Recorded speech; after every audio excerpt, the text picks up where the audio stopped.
We're going to explore the power of language, specifically focusing on the use of adjectives. We'll learn some advanced adjectives that pack more punch and make your expressions more vivid and precise. Our first word for the day is swamped. Swamped. When you're not just busy, but incredibly overwhelmed with work, you're swamped. It's often used in professional contexts. For example, I'm swamped with assignments and can't join you for dinner tonight. The holiday season left the retail staff absolutely swamped. Next, we have gorgeous. Gorgeous. A word that goes beyond beautiful. It's used to describe something or someone stunningly beautiful and is often used in a positive context. For instance, the sunset by the beach was simply gorgeous. Have you seen her new dress? She looks absolutely gorgeous. When you're not just happy, but brimming with joy, you're thrilled. Thrilled. This word is commonly used when someone is extremely excited or pleased about something. For example, I'm thrilled to announce that our team won the competition. She was thrilled to see her friends at the surprise party. We use destitute. Destitute. To describe someone who is extremely poor, to the point of lacking basic necessities of life. This word is often used in serious, sympathetic contexts. For example, the natural disaster left many people destitute. Charities often aim to help the destitute. The word gigantic. Gigantic. Goes beyond just big. It's often used to describe something enormous in size. For instance, the gigantic statue dominated the park. We had a gigantic problem to solve before the project deadline. When something isn't just difficult but extremely challenging, we describe it as arduous. Arduous. This word is typically used in contexts where considerable effort or struggle is involved. For example, the mountain climb was an arduous journey. Studying for her medical exams was an arduous task. When you're not just sad, but extremely upset or heartbroken, you are devastated. Devastated. This is often used in emotionally intense situations.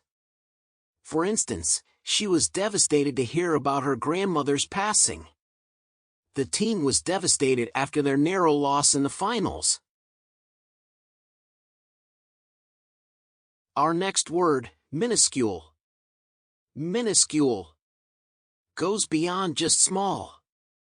It describes something very tiny or insignificant. For example, the apartment was so minuscule that there was hardly space to move. They found minuscule errors in the document that had previously been overlooked. When something is not just good, but outstanding, it's excellent.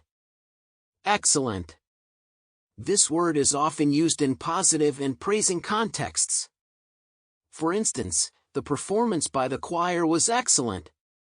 She received an excellent score on her final exam. When something isn't just easy but requires little to no effort, we describe it as effortless. Effortless.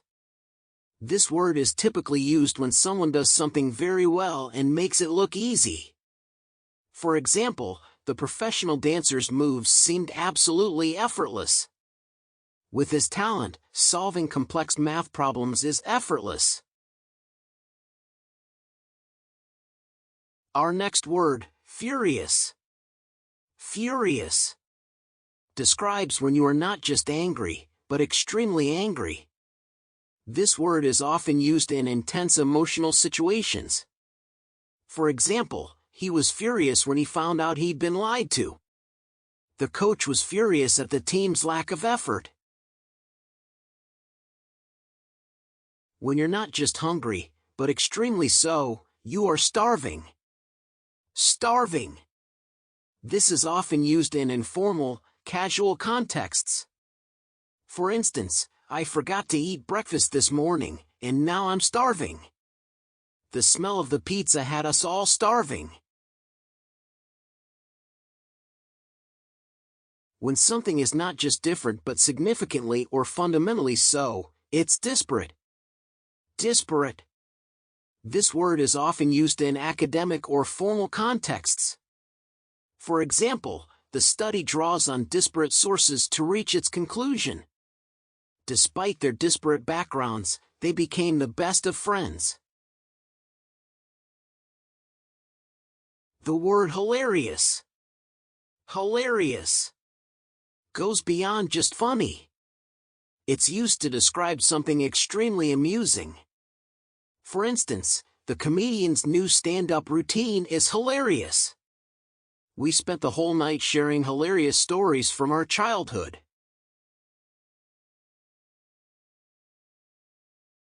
When something is not just dirty but extremely unclean or unpleasant, it's filthy. Filthy. This word is often used to emphasize the need for cleaning or improvement. For example, the back alley was filthy with litter and debris. His room is absolutely filthy. I can't see the floor. The word skeletal. Skeletal describes something or someone extremely thin, often to the point of being unhealthy. This word is often used in serious, possibly medical contexts. For example, after weeks of illness, he had become skeletal and weak. The abandoned house was skeletal, with only its bare structure remaining.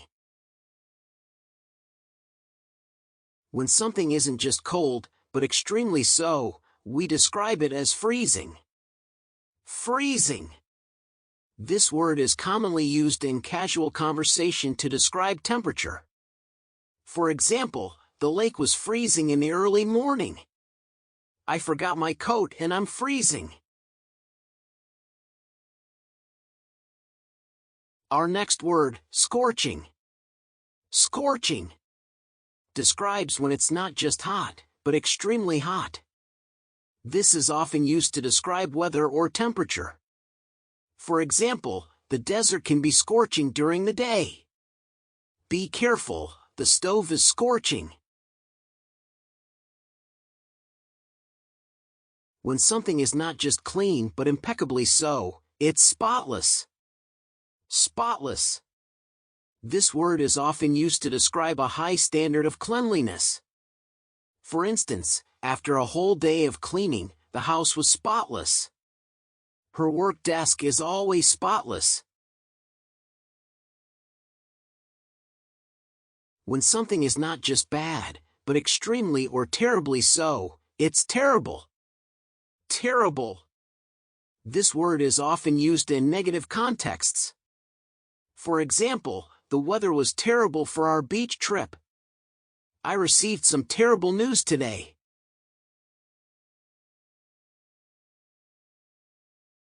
When you're not just tired, but incredibly so, you're exhausted. Exhausted. This word is often used in everyday conversation to describe extreme fatigue. For instance, after the marathon, I was completely exhausted. She was exhausted after a long day of meetings.